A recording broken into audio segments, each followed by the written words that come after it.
c'est très étonnant, c'est très spectaculaire, surtout vu d'ici.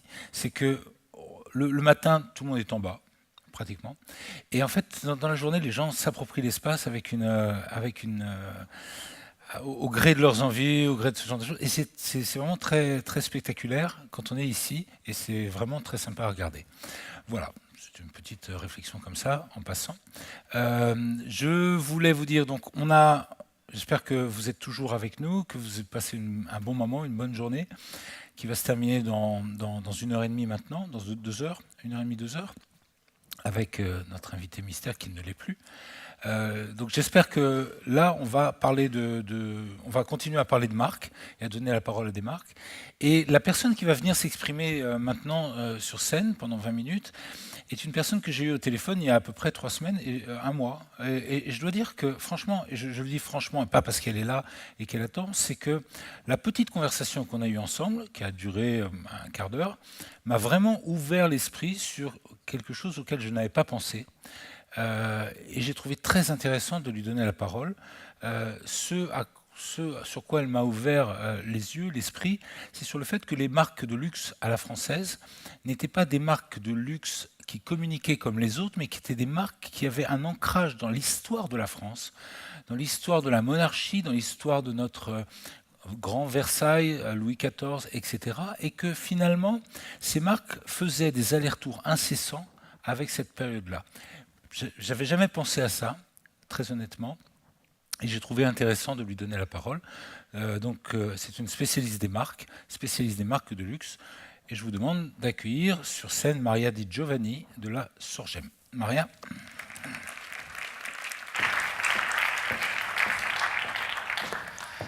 Merci. Alors, en effet, j'ai voulu parler de cet héritage de droit divin des marques de luxe. Je ne parlerai pas de toutes les marques de luxe, bien entendu. Et il aurait peut-être été intéressant, de ce point de vue, de faire un parallèle, peut-être une comparaison entre le luxe italien, le luxe anglais, le luxe français. On n'aura pas le temps. Mais en tous les cas, j'ai voulu contribuer à cette journée à travers une question qui me paraît intéressante. C'est la question de la transcendance dans les marques du luxe français en particulier, et des origines aussi historiques. La transcendance, ça peut être quelque chose qui a des visages extrêmement différents. Donc de cette transcendance particulière que les marques du luxe français, structurellement, finalement, ont dans leur patrimoine.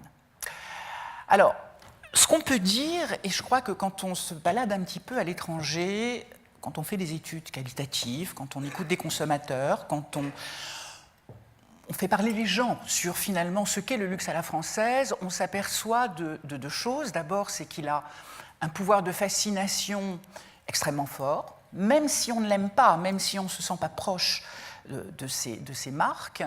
Il fascine, il a un mystère, il fascine, il a une capacité à susciter un imaginaire et des archétypes dont on le verra qui sont effectivement ancrés dans l'histoire.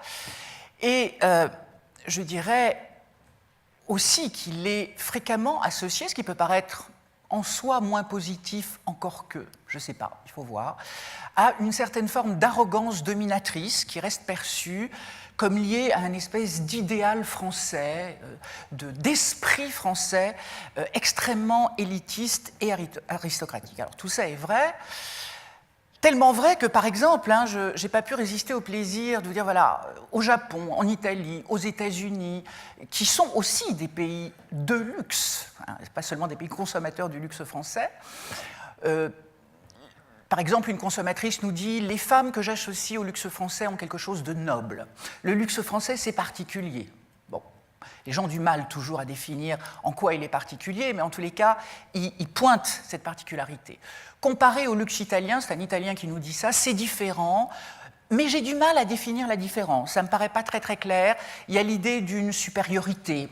Je ne sais pas, l'idée d'une supériorité, peut-être un luxe plus créatif. En tous les cas, il y a souvent quelque chose de royal dans le luxe français. Je me souviens d'une étude sur la première classe pour une compagnie aérienne française. Il n'y en a pas 50, donc j'imagine que vous devez deviner qu'il s'agit d'Air France, où on nous disait, mais finalement, le modèle achevé du luxe en France, c'est quoi? C'est Versailles. Voilà. Bon. Et puis aux États-Unis, Et c'est amusant parce que les Américains, qui sont nés d'une certaine façon aussi de la monarchie française et qui sont très très fascinés par tout ce qui est royal, tout ce qui est monarchique, peuvent dire des choses comme ça. Il y a quelque chose de profondément arrogant dans le luxe français. Dior, Chanel, c'est à vous de faire un effort pour aller vers ces marques, ce n'est pas ces marques qui viennent vers vous.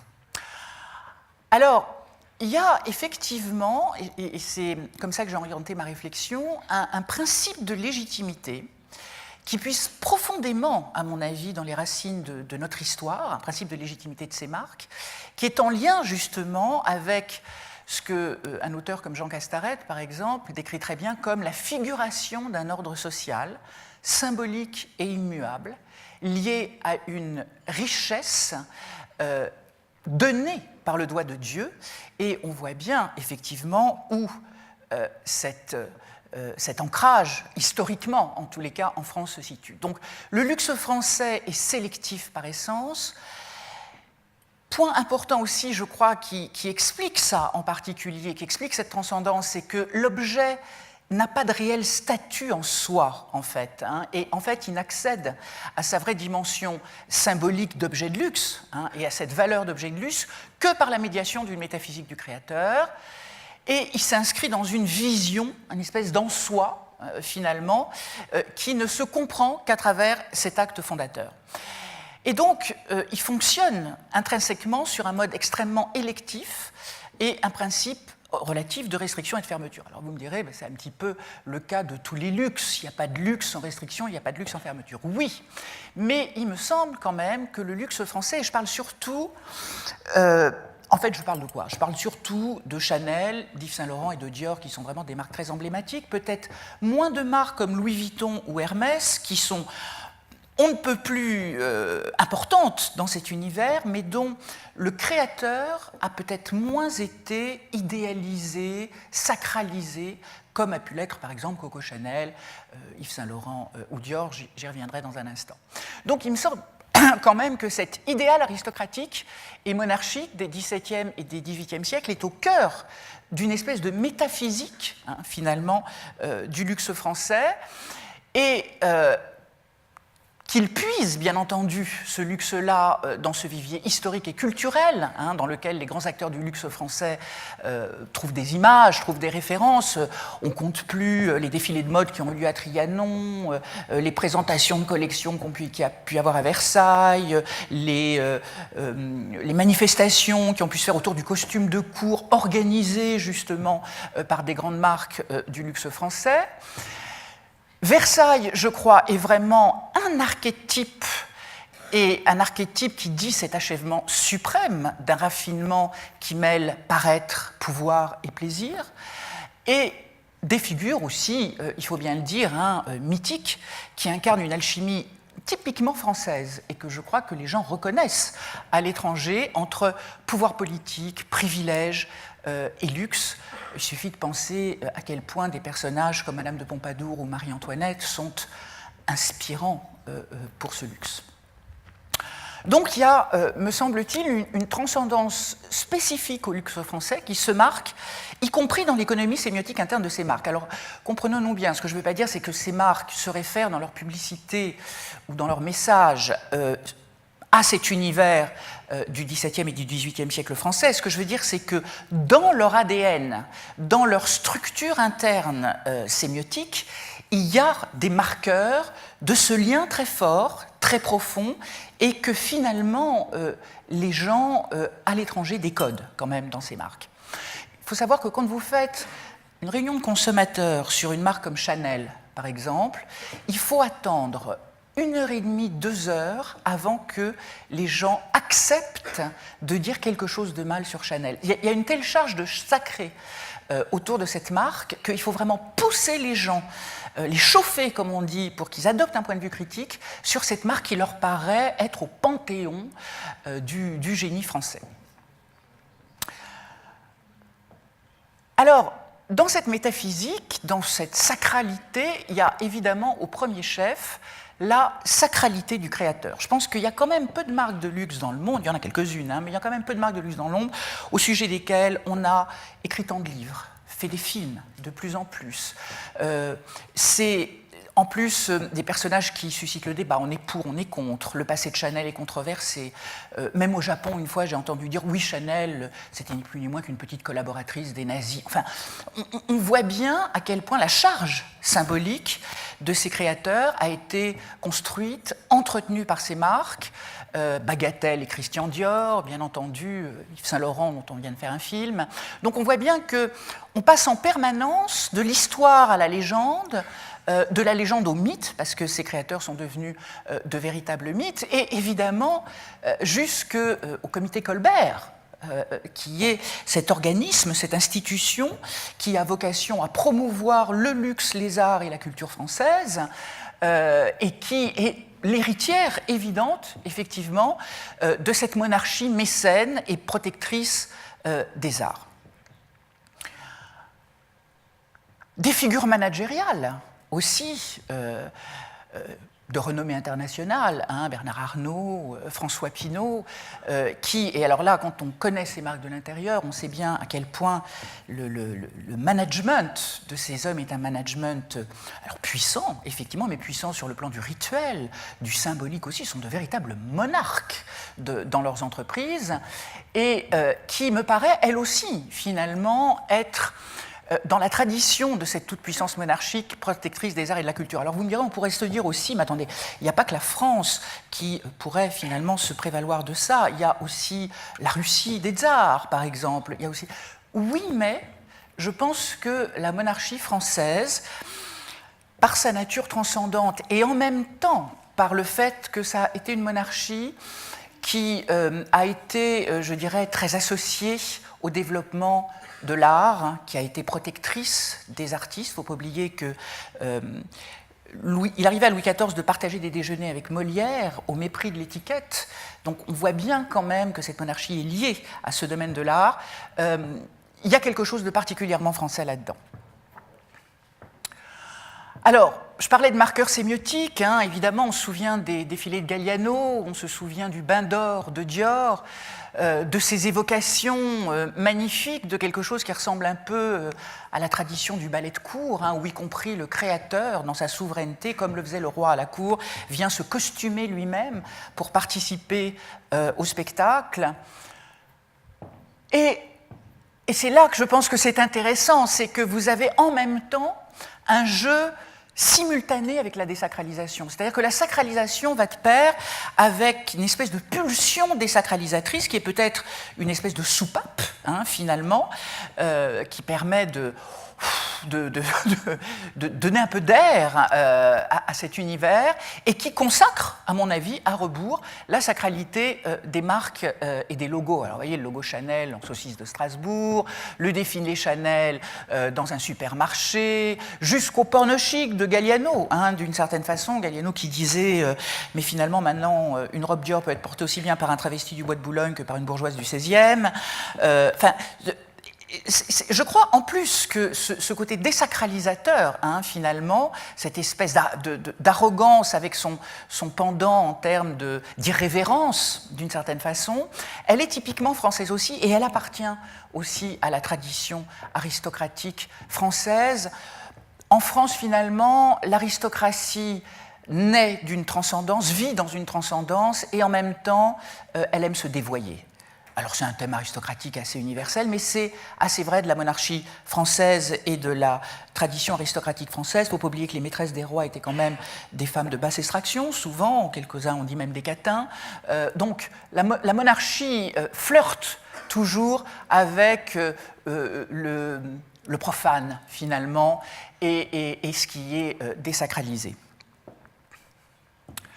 Alors, bien sûr, des logos fétichisés, une charge symbolique, hein, qui les fait accéder au statut d'emblème, quelquefois de talisman. On va jusqu'à se faire tatouer le logo de ces marques sur la peau. Et puis, cette toute-puissance, cette autorité souveraine des grandes marques du luxe tournée en dérision, hein, aussi avec cette guillotine Chanel, qui est une œuvre de Tom Sachs, qui est très connue, ou la chaise électrique Louis Vuitton, qui dit bien à quel point ces marques ont un rapport avec une autorité, flirtent avec le sublime, mais flirte aussi avec le too much, et que cette autorité, finalement, cette force, elle est quelquefois difficile à aborder, difficile à assumer. On verra, c'est peut-être, je ne sais pas, ou peut-être pas, un handicap pour le luxe français. Ça mérite réflexion. Donc voilà, le propos était de dire que les marques les plus emblématiques du luxe français sont porteuses dans leur ADN d'un héritage lié à un archétype politique et social, profondément ancré dans notre histoire. Il faut savoir qu'il y a 2 grands archétypes de la francité dans le monde, et c'est assez amusant d'y penser. C'est Versailles et Louis XIV, et c'est liberté, égalité, fraternité. On vit avec ces 2 choses. Alors on dit que les Français sont difficiles à gouverner, pour cause. C'est pas facile de vivre avec ça à la fois, et c'est profondément ancré dans les archétypes qu'on nous associe à l'étranger. Et évidemment, je pense que les marques de luxe s'inspirent d'une de ces thématiques.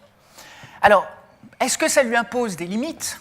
Bah oui, sans doute. Hein. Est-ce que ça constitue une force ou est-ce que ça constitue un handicap face aux enjeux économiques de la mondialisation et surtout de la digitalisation ? On peut faire l'hypothèse, effectivement, que oui, quand même. Et en particulier, je voudrais parler du luxe français et de la technologie.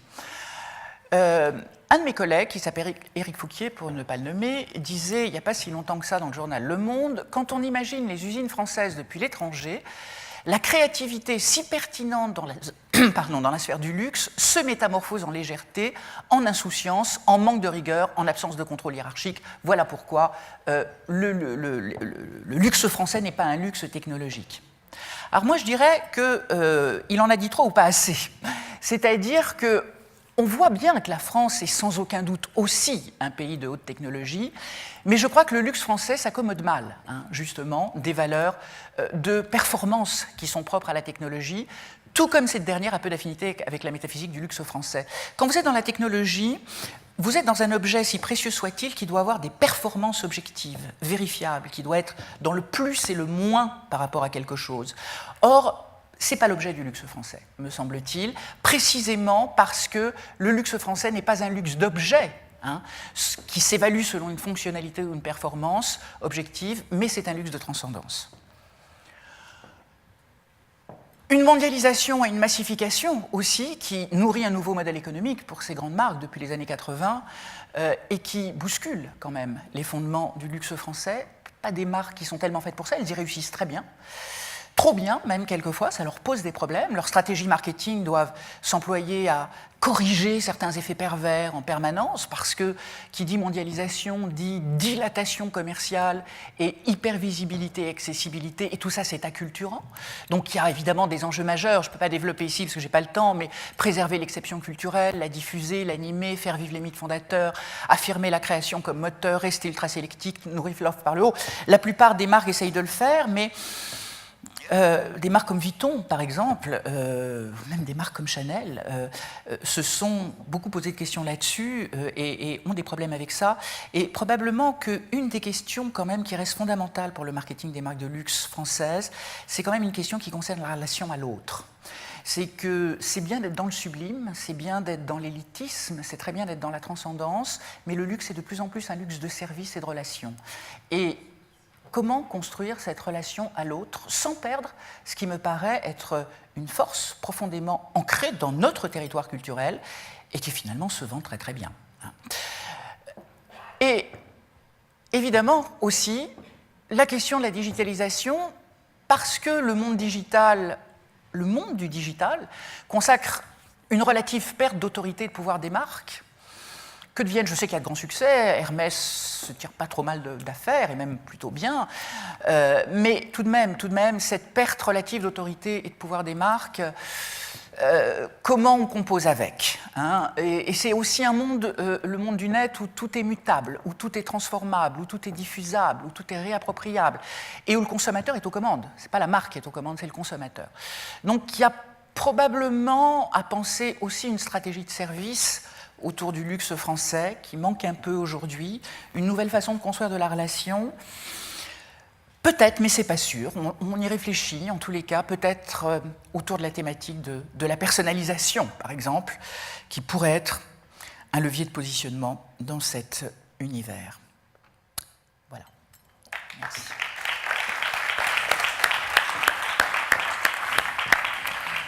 Merci beaucoup Maria. Merci aussi d'avoir tenu parfaitement. C'était une discussion entre nous. Alors à la seconde près, hein, le tempo.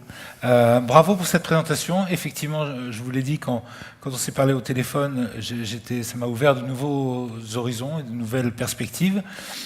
Et vous avez comparé le luxe à la... C'est un point de vue, hein. Oui, non, mais c'est un point de vue. Voilà, Mais... très bien, mais ça me fait réfléchir. J'ai juste une petite question. Est-ce que la contrefaçon s'intéresse à cette... finalement, a envie de s'approprier également ces mêmes attributs? Est-ce que le phénomène de la contrefaçon vient du fait que, finalement, on jalouse ce passé-là et on veut, d'une certaine manière, recréer une aristocratie. Oui. Enfin, je serais tentée de dire oui. En même temps, la contrefaçon a la vocation à se diffuser beaucoup. Donc, si vous voulez, ce qui est très difficile, je pense que s'il y a tant de contrefaçons de ces marques-là, c'est évidemment parce qu'il y a quelque chose de sacré à l'intérieur de ces marques qui entre dans la dynamique du désir, du vouloir posséder du consommateur.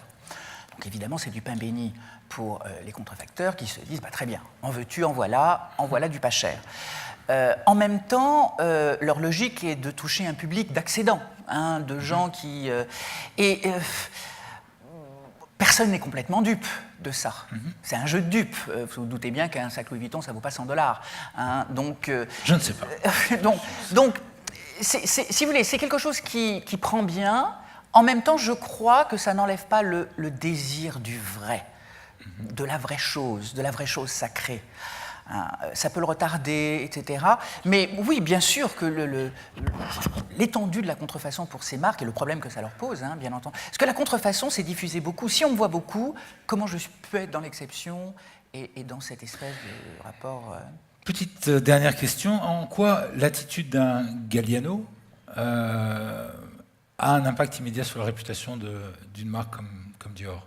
Dans cette perspective-là, est-ce que c'est totalement disruptif, totalement incompatible, totalement... Alors, moi, je vais vous dire ce que je pense de Galliano. Moi, je pense que Galliano était parfaitement, finalement, en harmonie, si je puis dire, parfaitement synchronisé avec l'ADN profond de Dior. Je vais vous dire ma théorie là-dessus, en 2 mots. Pour moi, Chanel est une marque protestante et Dior est une marque catholique. Dior ne se comprend que dans un rapport au sublime et au péché, au divin et au péché. D'ailleurs, vous savez qu'Octo disait que dans Dior, il y avait Dieu et or. Donc Dior, c'est à la fois dans le sublime et dans le caniveau. Ça, j'ai jamais pensé. Voilà. Dior, Dieu et or. Ben oui, c'est la contraction, on peut le dire comme ça. Comme quoi, je Donc vous ai dit voilà. Galliano est une fausse disruption, il est au cœur de Dior. Il est le péché dans Dior. Et chez les catholiques, vous savez que le péché est aussi structurant que le bien. Hein. Donc il me paraît appartenir complètement à l'économie sémiotique profonde de cette marque. Dior a besoin de créateurs de type Galliano qui viennent mettre la marque dans le caniveau, si je puis dire, pour la rendre encore plus sublime, d'une certaine façon. C'est sa façon d'être par rapport à Chanel. Vous savez, le luxe français, c'est ni plus ni moins qu'un espèce de face-à-face dramatique entre Voltaire et Rousseau. Et Voltaire et Rousseau, c'est un peu Dior et Chanel, hein, d'une certaine façon. Donc, voilà, ça, j'ai jamais pensé non plus. Voilà. Merci. Merci beaucoup. Merci. Je vous ai dit, on apprend plein de choses ici. Et on s'inspire, et après on respire. En tout cas, merci encore à cette brillante présentation.